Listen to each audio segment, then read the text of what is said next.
Hello दोस्तों, नमस्कार। मैं हूं आपका दोस्त हरिओम सिंह यादव और आप देख रहे हैं लॉ ऑनलाइन। आज हम बात करेंगे बीएनएस के चैप्टर किस पे बात करेंगे। बीएनएस के चैप्टर 5 की बात करेंगे। चैप्टर 5 की जब हम बात कर रहे हैं, बीएनएस के चैप्टर 5 की जब हम बात कर रहे हैं,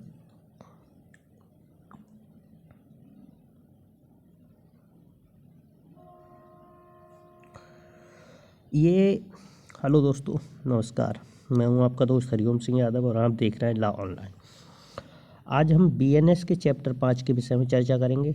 चैप्टर 5 महिलाओं और शिशुओं से संबंधित है। महिलाओं और शिशुओं के विरुद्ध जो अपराध किए जाते हैं उनसे संबंधित है। तो इसमें कुल धाराएं हैं वो 63 से लेकर 99 तक की, 66 से लेकर 99 तक की धाराएं इसमें शामिल हैं। कौन कौन सी धाराएं इसमें आती हैं? 63 से लेकर 99 तक की धाराएं इसमें आती हैं। तो सबसे पहले जो इसकी पहली धारा 63 है, ये बलात् संघ से संबंधित है। किससे संबंधित है? बलात् संघ से। इसमें हमें बताया गया है कि बलात् संघ कैसे किया जाता है, कैसे किया जाता है, कौन सी घटना बलात् संघ मानी जाती है। इसमें कहा गया है कि कोई पुरुष क्या कहा गया है इसमें कहा गया है कोई पुरुष किसी महिला की योनि, उसके मुंह, मूत्रमार्ग या गुदा में अपने लिंग का किसी भी सीमा तक प्रवेश करता है।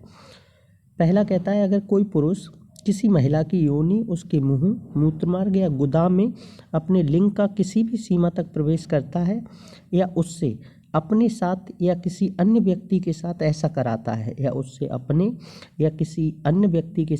कराता है, दूसरी बात है, किसी महिला की योनि, मूत्रमार्ग, गुदा में, किसी महिला की योनि, मूत्रमार्ग या गुदा में ऐसी कोई वस्तु या शरीर का कोई भाग, ऐसी कोई वस्तु या शरीर का भाग जो लिंग ना हो, ऐसी कोई वस्तु या शरीर का भाग जो लिंग ना है, किसी भी सीमा तक अनुप्रविष्ट करता है या उससे अपने साथ या किसी अन्य व्यक्ति के साथ ऐसा कराता है। इसमें क्या कहा गया है? इसमें 3 चीज़ें हैं। किसी महिला की योनि, मूत्रमार्ग या गुदा में कोई ऐसी वस्तु या कोई भाग, शरीर का कोई भाग जो लिंग ना हो, किसी भी सीमा तक अनुप्रविष्ट करता है या उससे अपने साथ या किसी अन्य व्यक्ति के साथ ऐसा कराता है। तीसरी चीज क्या है? किसी महिला के शरीर के किसी भाग का इस प्रकार हस्तसाधन करता है, किसी महिला के शरीर के किसी भाग का इस प्रकार हस्तसाधन करता है जिससे कि उस महिला की योनि, मूत्रमार्ग, गुदा या शरीर के किसी भाग में प्रवेशन कारित किया जा सके। उस महिला की योनि, मूत्रमार्ग, गुदा या शरीर के किसी भाग में प्रवेशन कारित किया जा सके, उससे अपने साथ या किसी अन्य व्यक्ति के साथ ऐसा कराता है। किसी महिला के शरीर के किसी भाग का इस प्रकार हस्तसाधन करता है, किसी महिला के शरीर के किसी भाग का इस प्रकार हस्तसाधन करता है जिससे उस महिला की योनि, मूत्रमार्ग, गुदा या शरीर के किसी भाग में प्रवेशन कारित किया जा सके या उससे अपने साथ या किसी अन्य व्यक्ति के साथ ऐसा कराता है। इसमें चौथी चीज़ है, किसी महिला की योनि, गुदा, मूत्रमार्ग में अपना मुंह लगाता है, किसी महिला की योनि, मूत्रमार्ग या गुदा में अपना मुंह लगाता है या उससे अपने साथ या किसी अन्य व्यक्ति के साथ ऐसा कराता है, तो उसके बारे में ये कहा जाएगा कि उसने बलात् संघ किया है। तो उसके विषय में ये कहा जाएगा कि उसने बलात् संघ किया है। जहाँ ऐसा निम्नलिखित 7 भांति की परिस्थितियों में से किसी भांति में किया जाता है, किसी परिस्थिति में किया जाता है। यानी ये कह रहा है कि जो आगे की 7 परिस्थितियां हैं, इन परिस्थितियों में अगर ये ऊपर बताई ही चारों बातें की जाती हैं तो वह बलात् संघ माना जाएगा। कौन सी हैं 7 बातें? पहली बात है उस महिला की इच्छा के विरुद्ध। क्या है? उस महिला की इच्छा के विरुद्ध, उस महिला की इच्छा के विरुद्ध। दूसरा क्या है? उस महिला की सम्मति के बिना, उस महिला की इच्छा के विरुद्ध। दूसरा है उस महिला की सम्मति के बिना, उस महिला की इच्छा के विरुद्ध। दूसरा उस महिला की सम्मति के बिना। तीसरा है उस महिला की सम्मति से जबकि उसकी सम्मति उसे या ऐसे किसी व्यक्ति को जिससे वह हितबद्ध है। उस महिला की सम्मति से जबकि उसकी सम्मति उसे या ऐसे किसी व्यक्ति को जिससे वह हितबद्ध है या मृत्यु या उपहाति के भय में डालकर अभिप्राप्त की गई हो। उस महिला की सम्मति से जबकि उसकी सम्मति से या उसके ऐसे व्यक्ति की हो जिससे वह हितबद्ध है, मृत्यु या उपहति के भय में डालकर अभिप्राप्त की गई है। आगे है उस महिला की कौन कौन सी चीज़ें थी? पहली चीज़ थी उस महिला की इच्छा के विरुद्ध, उस महिला की सम्मति के बिना। तीसरी चीज़ है उस महिला की इच्छा के विरुद्ध, सम्मति के बिना, उस महिला की सम्मति के बिना। पहला है इच्छा के विरुद्ध, उस महिला की सम्मति के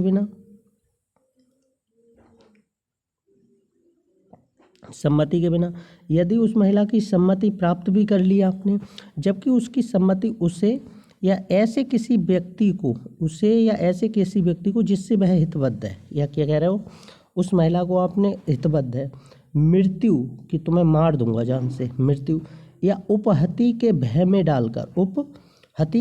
डालकर अभिप्राप्त की गई है। अगला है उस महिला की सम्मति से जबकि वह पुरुष ये जानता है कि वह उस महिला का पति नहीं है। उस महिला की सम्मति से, उस महिला से आपने उसकी सहमति प्राप्त कर ली जबकि तुम ये जानते थे कि वह उसका पति नहीं है, आप उसके पति नहीं हो। और उस महिला ने सम्मति इस कारण दी कि वह ये विश्वास करती है कि वह ऐसा अन्य पुरुष है जिससे वह विधि पूर्वक विवाहित है या विवाहित होने का विश्वास करती है।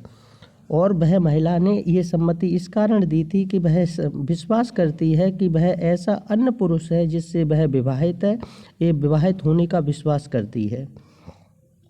अगर किसी महिला ने आपको सम्मति दी है लेकिन आप उसके पति नहीं हो, लेकिन वो इस कारण से आपको दे देती है सम्मति कि वो ऐसा विश्वास करती है कि आप उसके पति हो या पति हो, ऐसा विश्वास करती है, तब दे देती है सम्मति। अगली चीज़ है उस महिला की सम्मति से जब ऐसी सम्मति देने के समय वह चित्त विकृति, अगर कोई महिला है, अगर वो उस महिला ने सम्मति तो दे दी अपनी, क्या दे दी, सम्मति तो प्रदान कर दी, लेकिन वह सम्मति देने के समय, जिस समय उसने सम्मति दी, वह चित्त विकृति या मतत्वता के कारण उस पुरुष द्वारा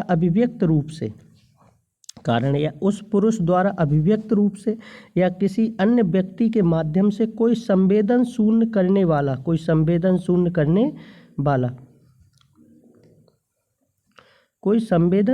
करने वाला या अस्वास्थ्यकर पदार्थ दिए जाने के कारण उस बात की प्रकृति या परिणामों को समझने में असमर्थ है जिसके बारे में वह सम्मति देती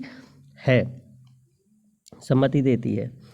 अगली चीज़ है उस महिला की सम्मति से या उसके बिना जब वह 18 वर्ष से कम आयु की है, उस महिला की सम्मति से या उसके बिना जब वह 18 वर्ष से कम आयु की है, जब वह महिला सम्मति देने में असमर्थ है। अगली कौन सी है? जब वह महिला सम्मति देने में असमर्थ है।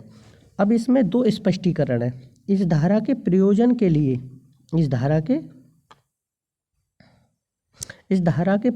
लिए योनि के अंतर्गत बृहत भगोष्ठ भी आता है। इसमें पहला स्पष्टीकरण है जिसमें बताया गया है कि योनि के अंतर्गत बृहत भगोष्ठ भी आता है।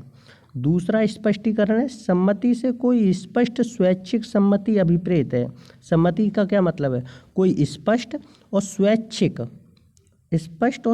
सम्मति अभिप्रेत है जब महिला शब्दों के द्वारा, शब्दों का मतलब बोलकर, संकेतों के द्वारा, संकेतों का मतलब इशारे करके, मौखिक द्वारा, शब्दों के द्वारा, संकेतों के द्वारा, अथवा मौखिक या अमौखिक किसी प्रकार की संसूचना द्वारा, मौखिक या अमौखिक किसी प्रकार की संसूचना द्वारा विनिर्दिष्ट लैंगिक कृत्य में भाग लेने की इच्छा व्यक्त करती है, विनिर्दिष्ट लैंगिक कृत्य में भाग लेने की इच्छा व्यक्त करती है। सम्मति से कोई स्पष्ट स्वैच्छिक सहमति अभिप्रेत है जब महिला शब्दों के द्वारा या संकेतों के द्वारा अथवा मौखिक या अमौखिक किसी प्रकार की संसूचना द्वारा विनिर्दिष्ट लैंगिक कृत्य में भाग लेने की इच्छा व्यक्त करती है, भाग लेने की इच्छा व्यक्त करती है, परंतु ऐसी महिला के बारे में जो प्रवेशन के कृत्य का भौतिक रूप से विरोध नहीं करती। अगर कोई महिला ऐसी है कोई महिला ऐसी है जो प्रवेशन के कृत्य का भौतिक रूप से विरोध नहीं कर रही है, अगर कोई महिला ऐसी है जो जिसके साथ बलात्कार किया जा रहा है और वह महिला उस बात का विरोध नहीं कर रही है, विरोध नहीं कर रही है, कोई भी महिला जो प्रवेशन के कृत्य का, किस कृत्य का, प्रवेशन के कृत्य का भौतिक रूप से विरोध नहीं कर रही है, किस रूप में विरोध नहीं कर रही है, भौतिक रूप में विरोध नहीं करती है, मात्र इस तथ्य के कारण ये नहीं समझा जाएगा कि उसने लैंगिक क्रियाकलाप के प्रति सम्मति प्रदान की थी। अगर कोई महिला प्रवेशन के कृत्य का भौतिक रूप से विरोध नहीं कर रही है तो इसी कारण कि उसने विरोध नहीं किया, तो इसका मतलब ये नहीं है कि ये समझ लिया जाएगा कि उसने लैंगिक क्रियाकलाप के प्रति सहमति प्रदान कर दी थी। तो इसका ये मतलब नहीं हो गया कि आप ये समझ लोगे कि उसकी भी राजी थी या उसने भी सहमति दी थी अपनी। अब इसमें दो अपवाद हैं।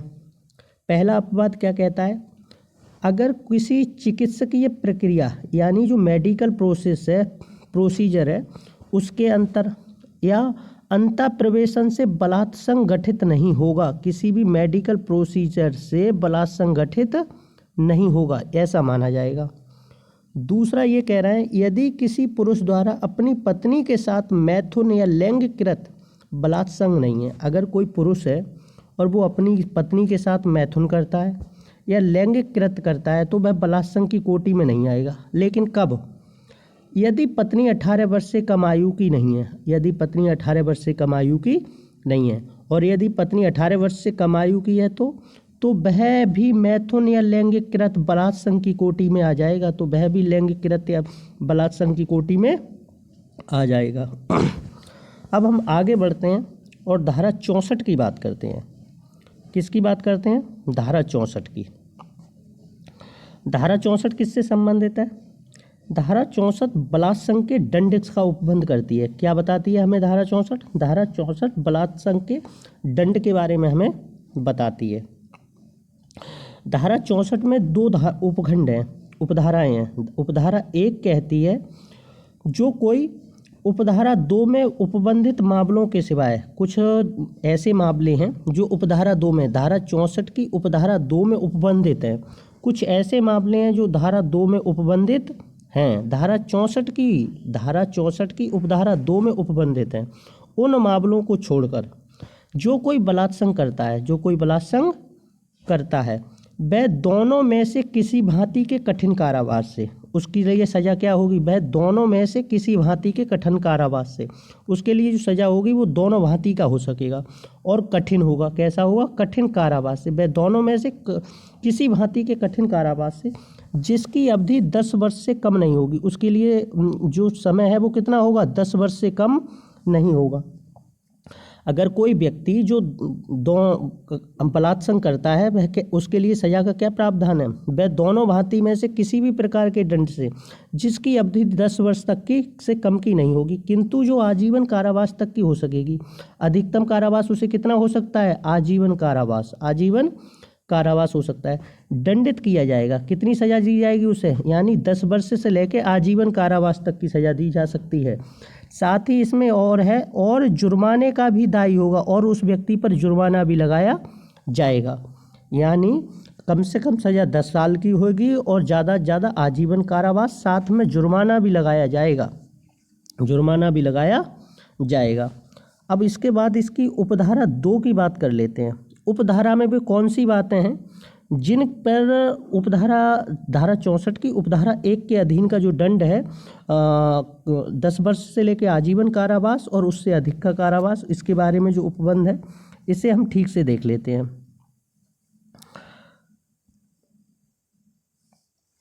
अगर कोई, पहली बात कह रहा है, अगर कोई पुलिस अधिकारी है और वह जिस एरिया में तैनात है उस एरिया की सीमाओं के भीतर, कोई पुलिस अधिकारी है और वह जिस एरिया में, जिस थाने पे तैनात है उस थाने की जो सीमा है, सीमाओं के भीतर ऐसा पुलिस अधिकारी नियुक्त है, जिस सीमाओं पर नियुक्त है उसकी सीमाओं के भीतर अगर वह बलात्संग करता है, अगर कोई पुलिस अधिकारी है और वह जिस थाने में तैनात है उस थाने की सीमाओं के भीतर अगर वह बलात्संग करता है। दूसरी बात है, अगर वह थाने के परिसर में बलात्संग करता है, अगर वह थाने के भीतर बलात्संग करता है। तीसरी बात है, ऐसा पुलिस अधिकारी की अभिरक्षा में, ऐसे पुलिस अधिकारी की, अगर तुम पुलिस अधिकारी हो और तुम्हारी अभिरक्षा में कोई महिला है और उसके संग तुम बलात्संग करते हो, या तुम्हारे अधीनस्थ जो अधिकारी है उसकी अभिरक्षा में कोई महिला है और उसके साथ तुम बलात्संग करते हो, तो इन 3 परिस्थितियों में अगर कोई पुलिस अधिकारी है वहाँ तब। दूसरी बात आती है, यदि आप लोक सेवक हो। क्या है? लोक सेवक। यदि आप लोक सेवक होते हुए, आप लोक सेवक हो और यदि आपकी कोई अभिरक्षा में है या आपके अधीनस्थ किसी अधिकारी की अभिरक्षा में, तब आप बलात्संग करते हो। यदि आप लोक सेवक हो और कोई व्यक्ति, कोई महिला आपकी अभिरक्षा में है या आपके अधीनस्थ जो व्यक्ति है उसकी अभिरक्षा में है कोई महिला, तो इस अपराध को तो बलात्संग करते हो तब। तीसरी चीज़ है, केंद्रीय या किसी राज्य सरकार द्वारा किसी क्षेत्र में अभिनियोजित सशस्त्र बलों का सदस्य होते हुए। यदि आप केंद्र सरकार के या किसी राज्य की सरकार के जो सशस्त्र बल होते हैं उन सशस्त्र बलों के सदस्य हो और जिस क्षेत्र में आप तैनात हो उसी क्षेत्र में आप बलात्संग करते हो तब। यानी 3 बातें आई। यदि एक तो पहली बात आप पुलिस अधिकारी हो, दूसरा लोक सेवक हो, तीसरी है केंद्रीय या राज्य सरकार के आप आर्म्ड फोर्स के मेंबर हो। चौथी बात जो हमें सामने आती है, तत्समय प्रवृत्त किसी विधि द्वारा, उस समय मतलब जिस समय बलात्कार किया जा रहा है उस समय लागू किसी कानून के या उसके अधीन स्थापित किसी कारागार के। अगर आप कोई जेल है या प्रतिप्रेषण गृह या कोई प्रतिप्रेषण गृह जहाँ पर किसी व्यक्ति को प्रेषित किया जाता है, अभिरक्षा के अन्य स्थान के या महिलाओं या शिशुओं की किसी संस्था के प्रबंध तंत्र या कर्मचारी वृंद होते हुए ऐसे कारागार, प्रतिप्रेषण गृह, स्थान या संस्था के किसी अंतःवासी से बलात्संग करता है। अगर आप मान लीजिए किसी जेल है कोई और आप उस जेल के प्रबंध कर्मचारी या कर्मचारी हैं, तब आप उससे बलात्संग करते हैं। या कोई प्रतिप्रेषण गृह है, प्रतिप्रेषण गृह और उसके कर्मचारी प्रतिप्रेषण या अभिरक्षा के अन्य साधन में हो तो आप वहाँ पर बलात्संग करते हो। 4 चीज़ें हो गई। अब 5वीं चीज़ क्या है? 5वीं चीज़ है, किसी अस्पताल के प्रबंध तंत्र या कर्मचारी वृंद में होते हुए अस्पताल में किसी महिला से बलात्संग करते हो। यदि तुम किसी अस्पताल में के कर्मचारी वृंद या प्रबंध तंत्र में हो और उस अस्पताल में किसी महिला से बलात्कार करते हो तब। ये चौथी चीज़ हो गई। 5वीं हो गई, किसी महिला का नातेदार हो, तुम किसी महिला के नातेदार हो, संरक्षक हो या उसका अध्यापक हो। किसी महिला के नातेदार हो, संरक्षक हो या उसका अध्यापक हो, या उसके प्रति विश्वास या प्राधिकारी की हैसियत में का कोई व्यक्ति, या उसके प्रति विश्वास या प्राधिकार का कोई हैसियत में कोई व्यक्ति होते हुए उस महिला से बलात्संग करता है। यानी तुम उस महिला के साथ विश्वास में हो। सबसे पहले तो आप उसके रिश्तेदार हो, नातेदार, संरक्षक हो या उसका अध्यापक हो, या उसके प्रति विश्वास या प्राधिकार की हैसियत में का कोई व्यक्ति होते हुए उस महिला से बलात्संग करता है, अगली चीज़ आती है, सांप्रदायिक या पंथीय हिंसा के दौरान। अगर कहीं पर सांप्रदायिक हिंसा हो रही है और उस दौरान आप बलात्संग करते हो, यदि आप कहीं पर जो सांप्रदायिक हिंसा हो रही है तब आप बलात्संग करते हो तब। किसी महिला से ये जानते हुए कि वह गर्भवती है। अगर कोई महिला ऐसी है जो प्रेग्नेंट है, और उसके साथ यदि कोई व्यक्ति बलात्संग करता है, यदि कोई महिला ऐसी है जो प्रेग्नेंट है और उसके साथ कोई पुरुष बलात्संग करता है। अगली चीज़ आती है, उस महिला से जो सम्मति देने में असमर्थ है। कौन सी महिला? ऐसी कोई औरत है, ऐसी कोई महिला है, ऐसी कोई वूमेन है जो सम्मति देने में असमर्थ है। यानी वह क्या हो सकती है सम्मति देने में असमर्थ? कब मानी जाती है? या तो वह 18 साल से कम उम्र की है, या वह नशे की हालत में है, या वह चित्त विकृत है, या वो ये 3-4 चीज़ें हो सकती हैं जिनमें वह सम्मति देने में असमर्थ है। किसी महिला पर नियंत्रण या प्रभाव रखने की स्थिति में होते हुए, यदि आप किसी महिला पर नियंत्रण करते हो या प्रभाव रखने की स्थिति में होते हुए उस महिला से बलात्संग करता है, अगर कोई पुरुष ऐसा है जो किसी महिला पर कंट्रोल करता है या प्रभाव रखता है, इफेक्ट रखता है, तो वह उस महिला से बलात्संग करता है, तब मानसिक या शारीरिक असमर्थता, अगर कोई महिला मानसिक रूप से या शारीरिक असमर्थता से ग्रसित किसी महिला से बलात्संग करता है, अगर कोई महिला ऐसी है जो मानसिक रूप से या शारीरिक रूप से असमर्थ है और उससे बलात्कार किया जाता है, तब बलात्संग करते समय किसी महिला को गंभीर शारीरिक अपहानि, यदि कोई व्यक्ति बलात्कार जिस टाइम पे वो बलात्कार कर रहा है उस टाइम पे किसी महिला को गंभीर, बलात्संग करते समय जब जिस समय वह किसी महिला को बलात्कार करता है गंभीर शारीरिक अपहानि कारित करता है, उस समय पर उसके शरीर को कोई अपहानि कारित करता है या अपंग बनाता है या विद्रूपित करता है, 3 चीज़ें हैं। अगर जिस टाइम पे कोई पुरुष किसी महिला के साथ बलात्कार करता है उस तरह उसे शारीरिक अपहानि कारित करता है, क्या करता है, गंभीर शारीरिक अपहानि। किस चीज़ की बात हो रही है, गंभीर शारीरिक अपहानि की बात हो रही है। किसकी बात हो रही है, गंभीर शारीरिक अपहानि। उसके बाद आता है, करता है, कारित करता है, उसे अपंग बनाता है या उसे विद्रूपित करता है या उसके जीवन को संकटापन्न करता है। कौन कौन सी बातें आई, 4 बातें आई निकल के। कौन सी बात आई, जिस टाइम पे कोई पुरुष किसी महिला के साथ बलात्कार कर रहा है उस बलात्कार करते समय यदि वह उस महिला को गंभीर शारीरिक अपहानि कारित कर देता है, दूसरा आता है वह उसे अपंग बनाता है, उसे विद्रूपित करता है और उसके जीवन को संकटापन्न करता है। उस महिला से बार बार, अगली बात आती है, उस महिला से बार बार बलात्संग करता है, तो वह कठिन कारावास से, तब उसे क्या मिलेगा, कठिन कारावास से जिसकी अवधि 10 वर्ष से कम की नहीं होगी, तो वह कठिन कारावास से जिसकी अवधि 10 वर्ष से कम की नहीं होगी, किंतु जो आजीवन कारावास जिससे उस व्यक्ति का शेष प्राकृतिक जीवन के लिए कारावास अभिप्रेत है। आजीवन कारावास का मतलब क्या है इस संहिता के अधीन, ये आजीवन कारावास की जब हम भिन्न की तुलना करते हैं तो उसका मतलब होता है 20 वर्ष। क्या होता है, 20 वर्ष। लेकिन इस संहिता के अधीन आजीवन कारावास का क्या मतलब है, इस संहिता के अधीन जो आजीवन कारावास है उसका मतलब है उस व्यक्ति का जो शेष प्राकृतिक जीवन है उस शेष प्राकृतिक जीवन के लिए उसे कारावास की सज़ा हो जाती है, यानी वो पूरे जो उसकी जितना भी जीवन बच गया उस पूरे जीवन भर वो अब जेल में ही रहेगा तक हो सकेगी, दंडित किया जाएगा, इतनी सज़ा दी जाएगी उसे। और क्या होगा, और जुर्माने का भी दायी होगा और उस पर जुर्माना भी लगाया जाएगा। क्या लगाया जाएगा, उस पर जुर्माना भी लगाया जाएगा। क्या लगाया जाएगा, उस पर जुर्माना भी लगाया जाएगा और वह जुर्माने से भी दायी होगा। अगर हम इस चीज़ के बारे में आगे देखें तो ये जो धारा है हमारी बहुत महत्वपूर्ण है। अब धारा 65 के बारे में बात करते हैं। किसके विषय में बात करते हैं, धारा 65 के विषय में। धारा 65 क्या कहती है कि कुछ कतिपय मामलों के बलात्संग के लिए दंड, कुछ मामले ऐसे हैं जिनके लिए बलात्संग के लिए दंड की बात की गई है। कुछ मामले ऐसे होते हैं जिनके लिए अलग से बलात्संग के लिए बात की गई है। वो कौन कौन से मामले हैं, अगर हम धारा 65 की बात करें तो अगर कोई व्यक्ति है, मान लो जो कोई है वह 16 वर्ष से कम आयु की किसी महिला से, अगर कोई महिला ऐसी है जिसकी आयु 16 वर्ष से कम है, कितनी है, 16 साल से कम उम्र है, अगर कोई महिला ऐसी है जिसकी आयु 16 वर्ष से कम आयु की महिला के साथ बलात्संग करता है, अगर कोई पुरुष ऐसा है, मान लो कोई आदमी है वह 16 साल से कम उम्र की महिला के साथ बलात्संग करता है, तो वह कठिन कारावास से, किससे, तो उसके लिए जो सज़ा होगी वो कितनी होगी, उसके लिए जो कारावास दिया जाएगा, सज़ा दिया जाएगा, वह सादा होगा या कठिन, वह कठिन कारावास से जिसकी अवधि 20 वर्ष से कम की नहीं होगी। लो यहाँ पे और ज़्यादा बढ़ गया, उसके लिए कठोर कारावास कैसा होगा, कठिन कारावास होगा। कम से कम कितना होगा, 20 साल तक का होगा, कम से कम कितना होगा, 20 साल तक का।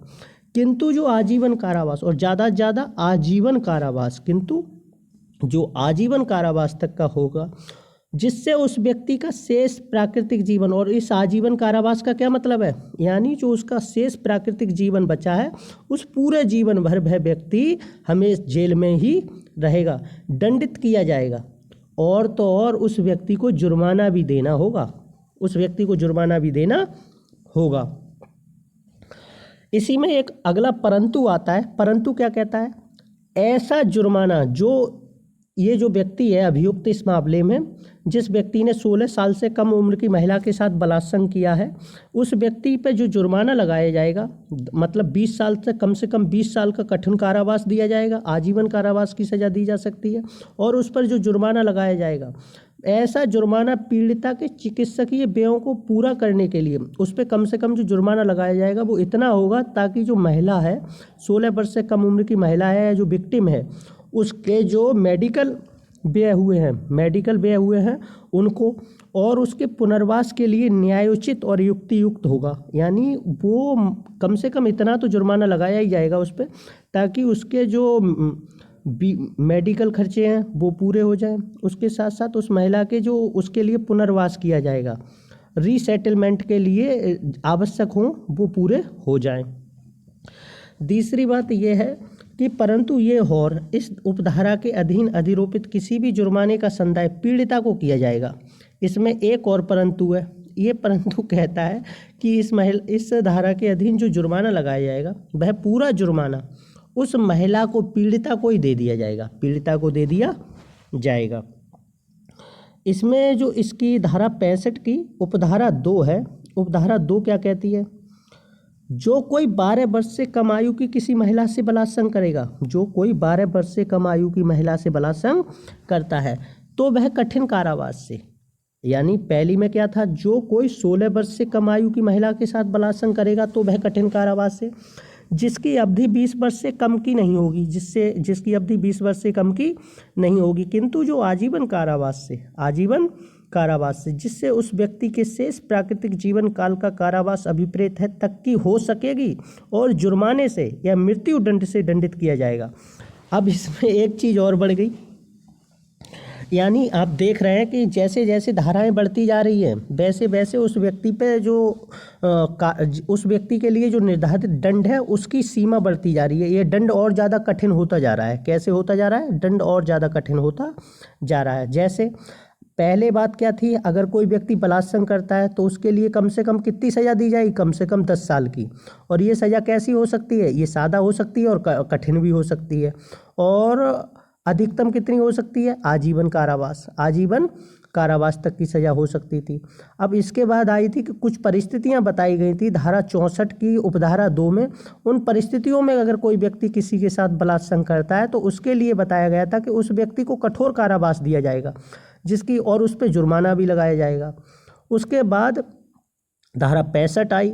धारा 65 के पहले में बताया गया था कि अगर कोई व्यक्ति 16 वर्ष से कम आयु की महिला के साथ बलात्संग करता है तो उस पर जो न्यूनतम सज़ा होगी वो 20 वर्ष की होगी और उस व्यक्ति पर अधिकतम सज़ा आजीवन कारावास। और इस आजीवन कारावास का क्या मतलब है, उसका शेष प्राकृतिक जीवन के लिए कारावास। उसके बाद अभिप्रेत है, उसे जुर्माना भी लगाया जाएगा और ये जुर्माना उस महिला के पुनर्वास और मेडिकल खर्चों के लिए जितने की ज़रूरत होगी उतना लगाया जाएगा। उसके साथ ही ये जो जुर्माना लगाया जाएगा वो पूरा पीड़िता को दे दिया जाएगा परंतु के अनुसार। अब कोई व्यक्ति 12 वर्ष से कम आयु की महिला के साथ बलात्कार करता है तब क्या होगा, 12 साल से कम उम्र की महिला के साथ यदि कोई बलात्कार करता है तब उस व्यक्ति को जो कम से कम सज़ा होगी वो 20 वर्ष की होगी।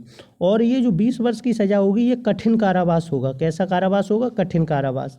और अधिकतम कितना हो सकता है, अधिकतम तो आजीवन कारावास तक का हो सकता है, आजीवन कारावास तक का हो सकता है। और क्या हो सकता है, और तो और मृत्यु दंड भी दिया जा सकता है। उसे क्या दिया जा सकता है, मृत्यु दंड भी। और उस पर जुर्माना भी लगाया जाएगा। अगर किसी व्यक्ति को मृत्यु दंड दे दिया तो उस पर जुर्माना लगाया जाएगा, क्यों नहीं लगाया जाएगा। जिस व्यक्ति पर मृत्यु दंड दिया गया है उसके बाद उस पर जुर्माना कौन भरेगा उसका। अगर किसी व्यक्ति पर मृत्यु दंड के साथ साथ जुर्माना भी लगाया जाता है तो उसकी मृत्यु के बाद जो उसकी संपत्ति है, यदि वह व्यक्ति जीवित होता और उसकी मृत्यु के बाद जिस संपत्ति से उसके द्वारा लिए गए ऋणों का भुगतान किया जाता, उसी संपत्ति से उसके पे लगाए गए जुर्माने का वसूल किया जाएगा, और वह उसी प्रकार वसूल किया जाएगा जैसे उसके द्वारा लिया गया ऋण हो, उसके द्वारा लिया गया ऋण हो। अब धारा 66 की बात कर लेते हैं हम। धारा 66 की बात कर लेते हैं। धारा 66 क्या कहती है? धारा 66 कहती है मृत्यु, क्या कह रही है? धारा 66 कह रही है पीड़िता की मृत्यु या सतत विकृतशील दशा कारित करने के लिए ये दंड। जो कोई धारा 64 की उपधारा 1 उपधारा 2 के अधीन दंडनीय कोई अपराध करता है, अगर कोई व्यक्ति ऐसा है जो धारा 64 की उपधारा 1 उपधारा 2 के अधीन जो दंडनीय अपराध करता है और ऐसे अपराध के दौरान ऐसी कोई क्षति पहुंचाता है, मतलब धारा 64 के अधीन धारा 64 की जो 2 उपधाराएं हैं, उपधारा 1 और उपधारा 2, उनमें से कोई अपराध करता है और उस अपराध के करते समय वह कोई ऐसी क्षति पहुंचाता है, इंजुरी पहुंचाता है। क्या पहुंचाता है? इंजुरी। ऐसी कोई क्षति पहुंचाता है जिससे उस महिला की मृत्यु कारित हो जाती है, जिससे क्या होता है? उस महिला की मृत्यु कारित हो जाती है, या जिसके कारण उस महिला को दशा सतत विकृतशील हो जाती है। ऐसी कोई इंजरी कर दी, यानी वह व्यक्ति, उसने क्या किया था? कोई व्यक्ति ऐसा था जिसने धारा 64 की उपधारा 1 उपधारा 2, ये जो 2 धारा 64 के अधीन के उपधारा 1 उपधारा 2 है, उसके अधीन कोई अपराध कारित किया और उस अपराध के कारित करने के समय ऐसी कोई क्षति कारित की जिससे उस महिला की मृत्यु हो गई, यानी औरत मर गई। अब या क्या हो गया? या उसने उस औरत की मृत्यु हो गई, या उसने कुछ ऐसा कर दिया कि वह महिला हमेशा हमेशा के लिए विकृतशील हो गई। कैसी हो गई? विकृतशील हो जाती है। तो वह ऐसी अवधि के कठिन कारावास से, तो वह विकृतशील हो जाती है, विकृतशील हो जाती है। क्या हो जाती है? विकृतशील हो जाती है। तो वह ऐसी अवधि के कठिन कारावास से, यानी उसका जो कारावास होगा वैसा कैसा होगा? कठिन कारावास से, जिसकी अवधि 20 वर्ष से कम की नहीं होगी, यानी कम से कम सज़ा कितनी होगी? 20 वर्ष की। और ये 20 वर्ष की सज़ा होगी कम से कम, ये कैसी होगी? कठिन कारावास होगा कि नहीं होगी, किंतु जो आजीवन कारावास तक की हो सके। कि कितने का हो सकता है? आजीवन कारावास, जिससे उस व्यक्ति के शेष प्राकृतिक जीवन काल के लिए कारावास अभिप्रेत है, जिससे उस व्यक्ति के शेष प्राकृतिक जीवन के लिए कारावास अभिप्रेत है, तक की हो सकेगी, या मृत्यु दंड से दंडित किया जाएगा, या मृत्यु दंड से दंडित किया जाएगा। इसमें बढ़ा हुआ दंड है, इसमें बढ़ा हुआ दंड है, मृत्यु दंड। उसके बाद अगर हम आगे बढ़ें, धारा 67 के बारे में बात कर लें। पृथक्करण के दौरान पति द्वारा अपनी पत्नी के साथ मैथुन, जो कोई अपनी पत्नी के साथ उसकी सम्मति के बिना, अगर कोई व्यक्ति ऐसा है जो कोई अपनी पत्नी के साथ, किसके साथ? अपनी पत्नी के साथ, जो कोई अपनी पत्नी के साथ उसकी सम्मति के बिना, यदि उसने सम्मति नहीं दी है उसके बिना मैथुन करेगा। जो कोई अपनी पत्नी के साथ उसकी सम्मति के बिना मैथुन करेगा, जो पृथक्करण की किसी ऐसी डिक्री के अधीन या अन्यथा उससे पृथक रह रही है, जो पृथक्करण की किसी डिक्री के अधीन या अन्यथा उससे पृथक रह रही है। यदि कोई महिला ऐसी है जो पृथक्करण की डिग्री के अधीन या अन्यथा उससे अलग रह रही है, पृथक रह रही है, अगर कोई महिला अपने पति से पृथक रह रही है, उस दौरान जो कोई अपनी पत्नी के साथ उसकी सम्मति के बिना मैथुन करेगा वह दोनों में से किसी भांति के कारावास से, उसे कैसे, उसके लिए जो कारावास होगा वो किस भांति का होगा? दोनों भांति का हो सकता है, कठोर भी हो सकता है और सादा भी हो सकता है, जिसकी अवधि 2 वर्ष से कम की नहीं होगी। उसके लिए जो सज़ा दी जाएगी वो कितनी होगी? कम से कम 2 साल तक की, किंतु जो 7 वर्ष तक की हो सकेगी, और ज़्यादा से ज़्यादा कितनी हो सकती है? 7 वर्ष तक की, और ज़्यादा से ज़्यादा कितनी की हो सकती है? 7 वर्ष तक की। दंडित किया जाएगा और जुर्माने का भी दायी होगा, और उस व्यक्ति पर जुर्माना भी लगाया जाएगा और जुर्माने का भी दायी होगा। अगर कोई किसी व्यक्ति की पत्नी है और वह पत्नी उससे दूर रह रही है, अलग रह रही है, और उस दौरान वह उस महिला के साथ उसकी इच्छा के विरुद्ध संभोग करता है, यानी उस महिला के साथ संसर्ग करता है, इंटीमेट होता है, तो उस व्यक्ति का क्या होगी? उस व्यक्ति के लिए जो कारावास होगा वो दोनों भांति का हो सकता है, और ये 2 वर्ष से लेके 7 साल तक का हो सकता है। कितना हो सकता है? 2 साल से लेके 7 साल तक का। अब हम आगे बढ़ते हैं, धारा 68 की बात करते हैं। धारा 68 में क्या है? धारा 68 में है प्राधिकार में किसी व्यक्ति द्वारा मैथुन। प्राधिकार में किसी व्यक्ति द्वारा मैथुन। धारा 68 कहती है प्राधिकार में किसी व्यक्ति द्वारा मैथुन। इस धारा को बहुत विस्तार से समझने की ज़रूरत है, बहुत ज़्यादा गौर से और अंदर तक जाके, क्योंकि ये प्राधिकार में किसी व्यक्ति द्वारा मैथुन के बारे में चर्चा करता है। प्राधिकार में, प्राधिकार का क्या मतलब होता है? जैसे कोई मान लो कोई अधिकारी है, अब उस अधिकारी के नीचे जितने लोग काम कर रहे हैं या ऑफिस वर्किंग है, तो ऑफिस वर्किंग में महिलाओं के साथ बहुत ज़्यादा शोषण होता है, तो ये धारा 68 बहुत ज़्यादा इम्पोर्टेंट हो जाती है। वर्तमान जो वर्क कल्चर है उसको देखते हुए ये धारा बहुत इम्पोर्टेंट है। इसके लिए हमें इस धारा को बहुत गौर से पढ़ना है। इसमें कितने खंड दिए गए हैं? इसमें का, खा, गा, घा, मतलब कितने हैं? 4 खंड तो ये दिखाई दे रहे हैं। 4 ही हैं। इसमें 4 खंड हैं। कौन कौन से 4 खंड हैं?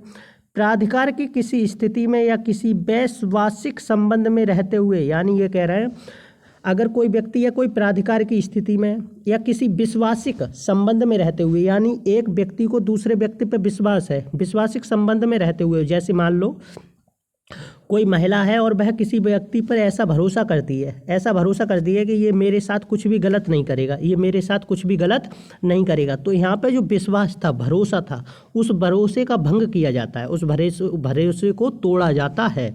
अगर कोई व्यक्ति, किसी महिला ऐसे विश्वास में रहती है कि ये पुरुष मेरे साथ कुछ गलत नहीं करेगा, और उस परिस्थिति में कोई पुरुष उसके साथ बलात्संग करता है, बलात्संग नहीं, मैथुन करता है। क्या करता है? मैथुन करता है। दूसरा है लोक सेवक होते हुए, या कोई व्यक्ति लोक सेवक है, पब्लिक सर्वेंट होते हुए, या तत्समय प्रवृत्त किसी विधि द्वारा उसके अधीन स्थापित किसी कारागार, प्रति प्रेषण गृह, अभिरक्षा के अन्य स्थान, या महिलाओं शिशुओं की किसी संस्था का अधीक्षक या प्रबंधक होते हुए। यानी मतलब क्या है? कोई जेल है, कोई प्रति प्रेषण गृह है, या कोई अन्य स्थान है और उसका प्रबंधन या संचालक होते हुए महिलाओं के साथ मैथुन करेगा।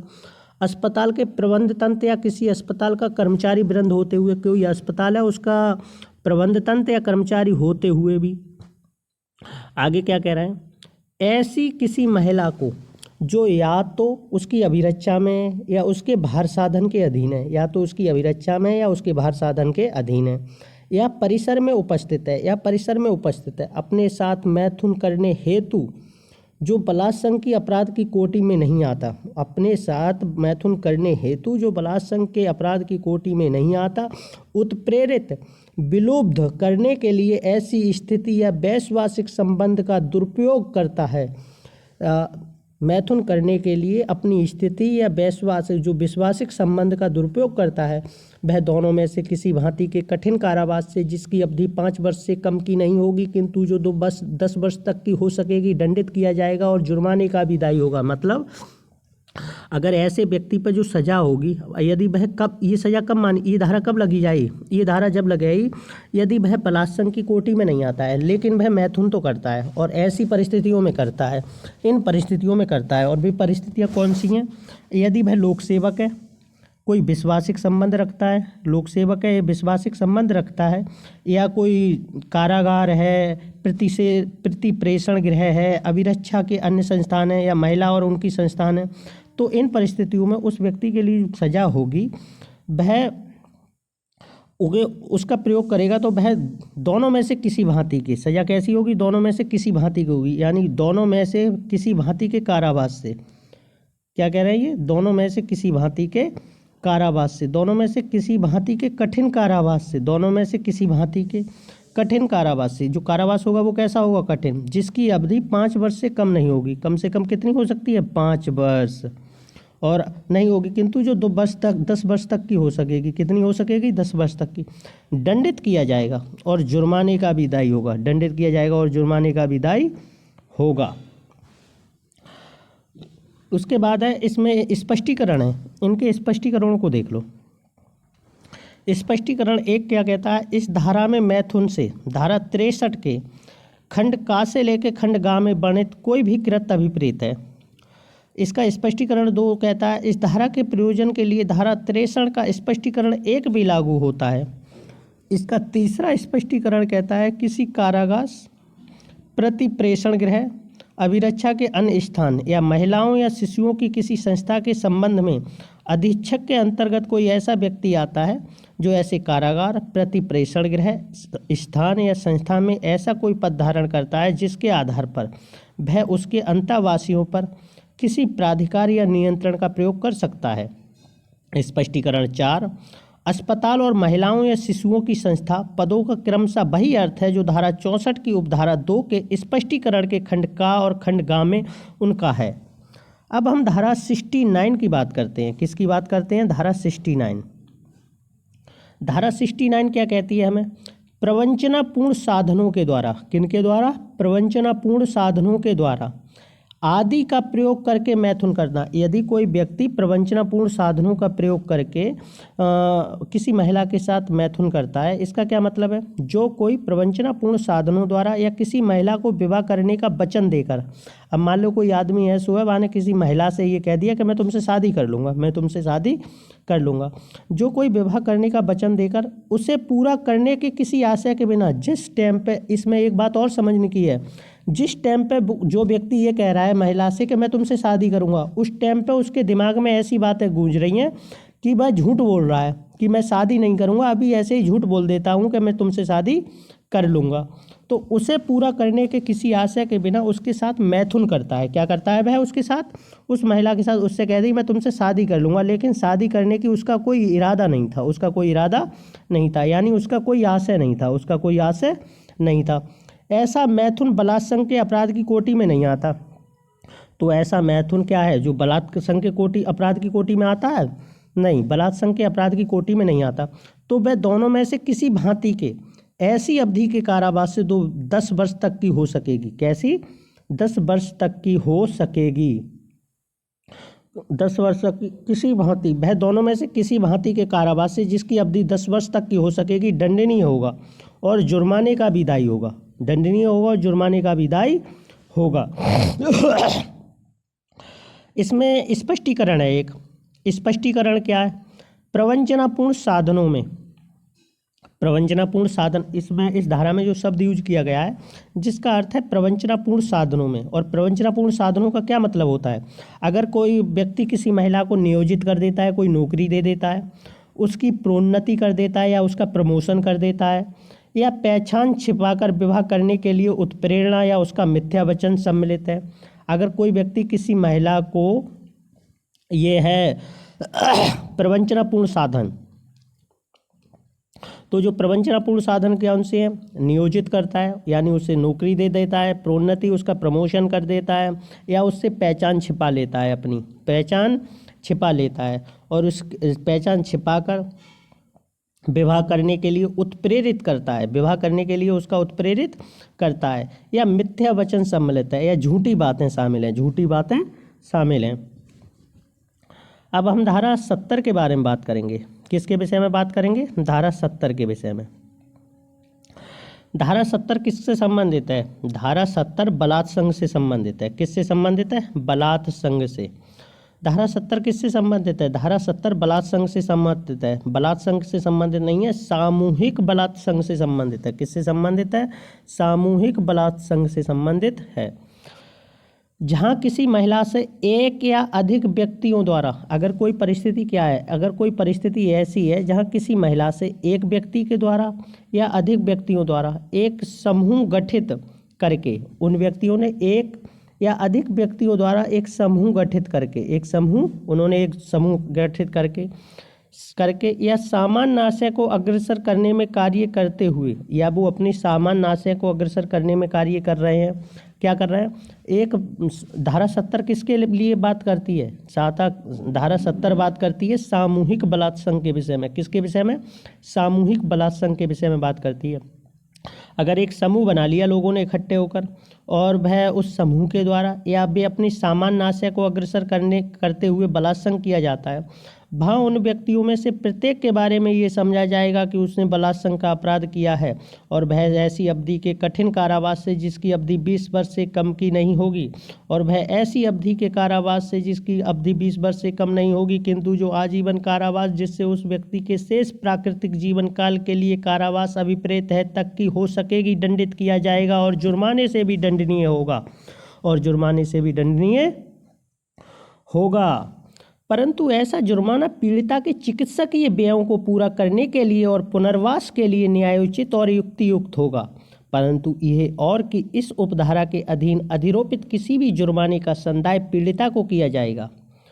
इसके बाद एक चीज़ और आती है, इसकी उपधारा 2 की बात कर लेते हैं। इसकी उपधारा 2 कहती है, जहां 18 वर्ष से कम आयु की किसी महिला से एक या अधिक व्यक्तियों द्वारा एक सामूहिक समूह गठित करके या सामान्य आशय को अग्रसर करने में कार्य करते हुए बलात्संग किया जाता है, वहां उन व्यक्तियों में से प्रत्येक के बारे में ये समझा जाएगा कि उसने बलात्संग का अपराध किया है और वह आजीवन कारावास से, जिससे उन व्यक्ति के शेष प्राकृतिक जीवन काल के लिए कारावास अभिप्रेत है, और जुर्माने से या मृत्यु दंड से दंडनीय होगा।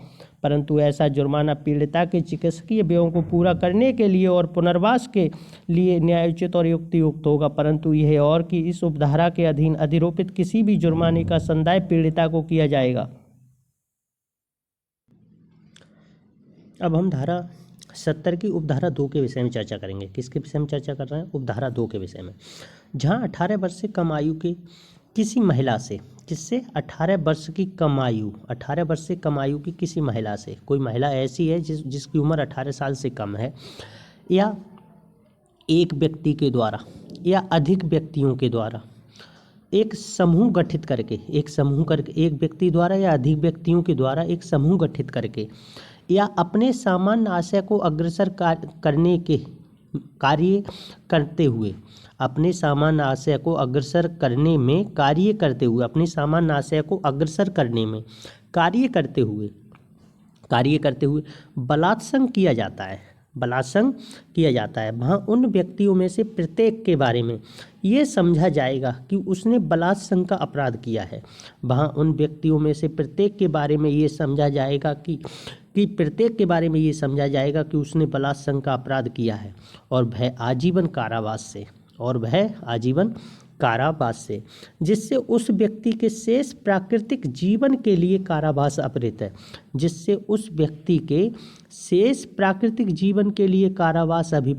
है, और जुर्माने से या मृत्यु दंड से दंडनीय होगा। यानी इसमें क्या कह रहे हैं? आजीवन कारावास से, जिससे उस व्यक्ति के शेष प्राकृतिक जीवन के लिए कारावास अभिप्रेत है, और जुर्माने से, यानी उसे आजीवन कारावास लगाया जाता है और जुर्माना देना होगा, या मृत्यु दंड से दंडनीय होगा, या उसे क्या दिया जाएगा? मृत्यु दंड। परंतु ऐसा जुर्माना पीड़िता के चिकित्सकीय व्ययों के लिए और पुनर्वास के लिए न्यायोचित और युक्तियुक्त होगा। परंतु ऐसा जुर्माना पीड़िता के चिकित्सकीय व्ययों को, किनके लिए? चिकित्सकीय व्ययों का क्या मतलब है बेटे? चिकित्सकीय व्ययों का मतलब है कि जो अगर ऐसा होता है तो उस महिला की जो दवाई का खर्चा आएगा, डॉक्टरी का खर्चा आएगा, उन जितने उसमें खर्चा आएगा वो सारा खर्चा, और उन्हें पूरा करने के और उसके पुनर्वास के लिए उसकी ठीक से हो सके, तो पुनर्वास हो सके, इसके लिए न्यायोचित और युक्तियुक्त होगा। इसके बाद आगे क्या बात आती है? परंतु ये और कि इस उपधारा के अधीन अधिरोपित किसी भी जुर्माने का संदाय पीड़िता को किया जाएगा। इस धारा के अधीन जो भी जुर्माना लगाया जाएगा वो किसे दिया जाएगा? पीड़िता को, या जिसके साथ सामूहिक बलात्संग किया गया है उसे दिया जाएगा। अब धारा 71 के विषय में बात करते हैं। धारा 71 क्या कहती है? पुनरावृत्तिकर्ता अपराधियों के लिए दंड। जो कोई धारा 64, कौन सी धारा के अधीन? धारा 64 के अधीन, धारा 65 के अधीन, धारा 66 के अधीन और धारा 70 के अधीन, जो कोई धारा 64, 65, 66 और 70 के अधीन दंडनीय किसी अपराध के लिए, ये धाराएं हैं 64 है, 65 है, 66 है, 70 है। इन धाराओं के अधीन किसी व्यक्ति को पहले ही एक बार अपराध या दोषी सिद्ध किया गया था, ये सिद्ध किया गया था कि इस व्यक्ति ने इसके अधीन अपराध किया था, और उस व्यक्ति के लिए दोषी सिद्ध किया गया था। दोषी सिद्ध होने के बाद उस व्यक्ति को सजा भी दी गई थी।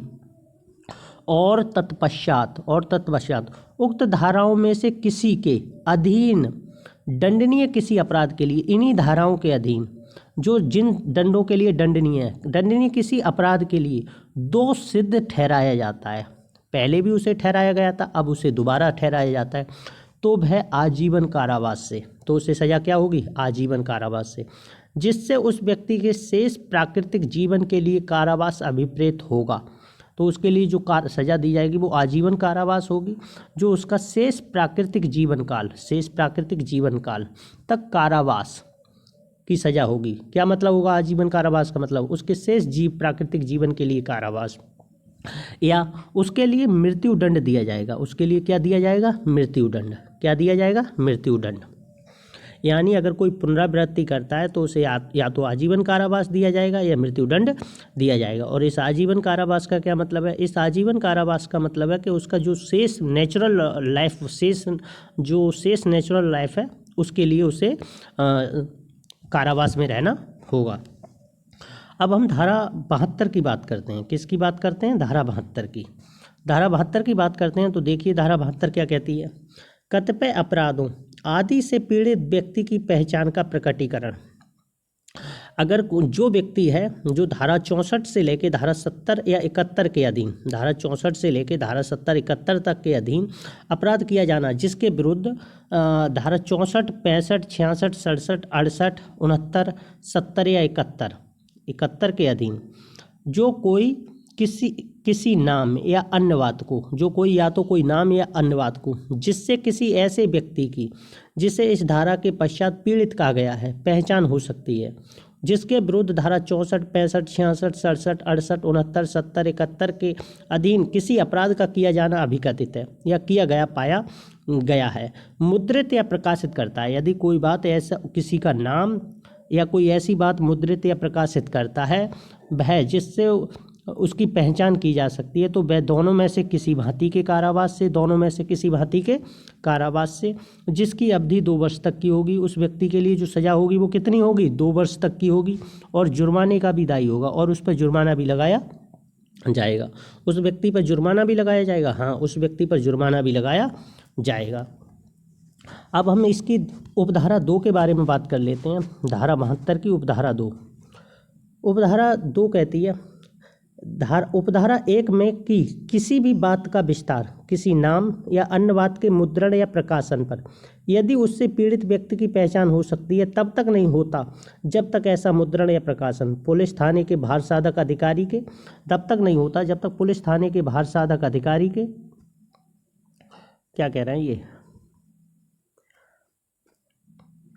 उपधारा 1 की किसी भी बात का विस्तार किसी नाम या अन्य बात के मुद्रण या प्रकाशन पर यदि उससे पीड़ित व्यक्ति की पहचान हो सकती है। किसी भी बात का विस्तार किसी अन्य नाम अन्य बात के मुद्रण या प्रकाशन पर यदि उससे पीड़ित व्यक्ति की पहचान हो सकती है तब तक नहीं होता जब तक ऐसा मुद्रण या प्रकाशन पुलिस थाने के भार साधक अधिकारी के या ऐसे अपराध का अन्वेषण करने वाले अधिकारी के या ऐसे अन्वेषण के प्रयोजन के लिए सद्भावपूर्वक कार्य करता है द्वारा या उसके लिखित आदेश के अधीन किया जाता है, या पीड़ित व्यक्ति द्वारा या उसके लिखित प्राधिकार से किया जाता है, या पीड़ित व्यक्ति द्वारा या उसके लिखित प्राधिकार से किया जाता है। जहां पीड़ित व्यक्ति की मृत्यु हो चुकी है, वहां वह शिशु या विकृचित है, वहां पीड़ित व्यक्ति के निकट संबंधी द्वारा उसके लिखित या प्राधिकार से किया जाता है।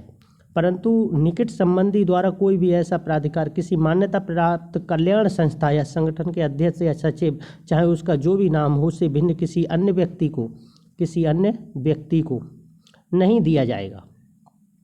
इस उपधारा के प्रयोजन के लिए मान्यता प्राप्त कल्याण संस्था या संगठन से केंद्रीय सरकार या राज्य सरकार द्वारा इस संबंध में मान्यता प्राप्त कोई समाज कल्याण संस्था या संगठन अभिप्रेत है, कोई संस्था अभिप्रेत है।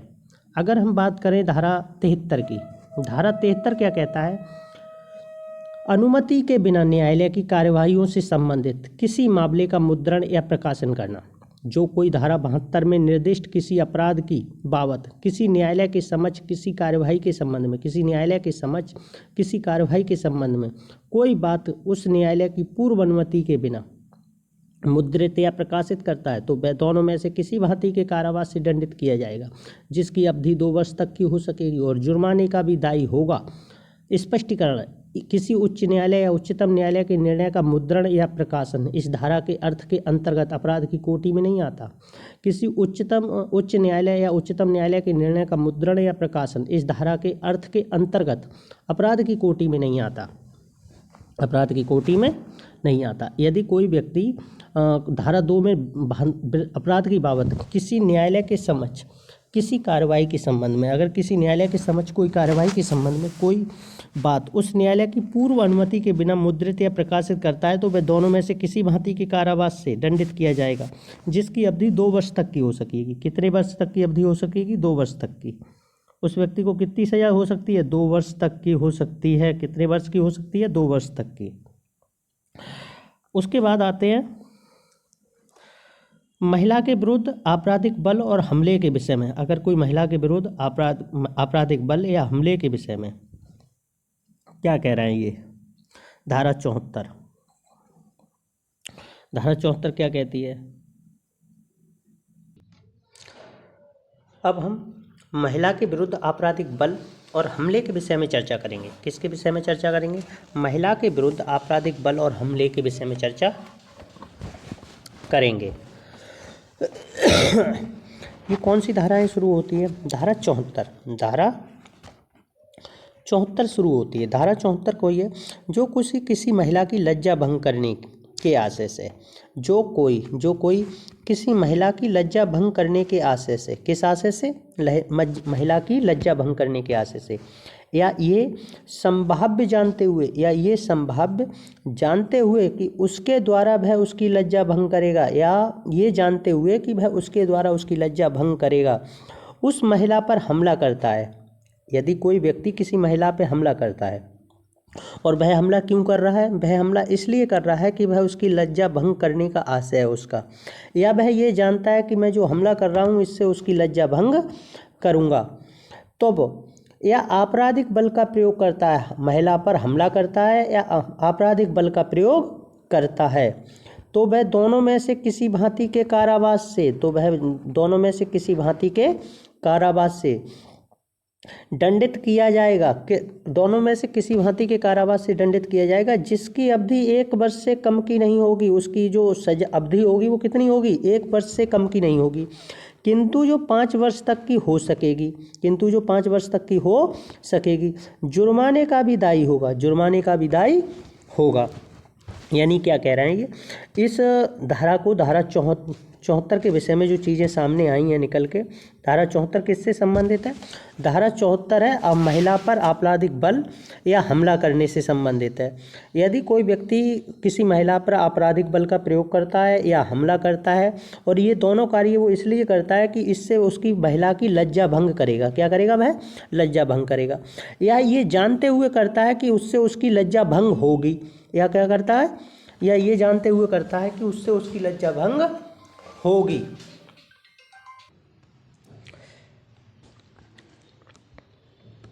अब हम महिला के विरुद्ध आपराधिक बल और हमले के, अगर किसी महिला के विरुद्ध आपराधिक बल का प्रयोग किया जाता है या उस पर हमला किया जाता है, मान लीजिए कोई महिला है, किसी महिला ए पर, ये कौन है? एक महिला ए है, इस महिला पर आपराधिक बल का प्रयोग किया जाता है। किसका प्रयोग किया जाता है? आपराधिक बल का। या इस महिला पे हमला किया जाता है। अब हम इन चीज़ों से संबंधित संहिता देखेंगे, और इससे संबंधित संहिता धारा कौन सी है? धारा 74। 74 नाम की जो धारा है 74, वो इसी से संबंधित है। जो कोई किसी महिला की लज्जा भंग करने के आशय से, अगर कोई भी व्यक्ति, जो कोई का मतलब मान लीजिए ये ए है, जो कोई किसी महिला की लज्जा भंग करने के आशय से, ये महिला है, ये कौन है? महिला। इस महिला की लज्जा भंग करने के आशय से, किस आशय से? लज्जा भंग करने के आशय से, या ये संभाव्य जानते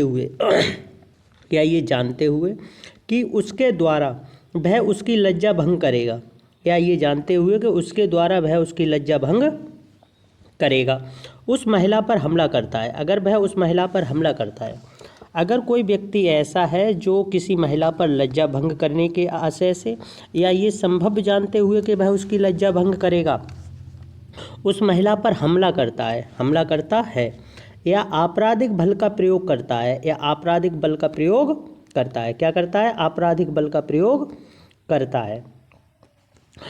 आपराधिक बल का प्रयोग करता है तो वह दोनों में से किसी भांति के कारावास से किसी भांति के कारावास से दंडित किया जाएगा, जिसकी अवधि 1 वर्ष से कम नहीं होगी। उसकी अवधि कितनी नहीं होगी? 1 वर्ष से कम नहीं होगी, किंतु जो 5 वर्ष तक की हो सकेगी। कितने तक की हो सकती है?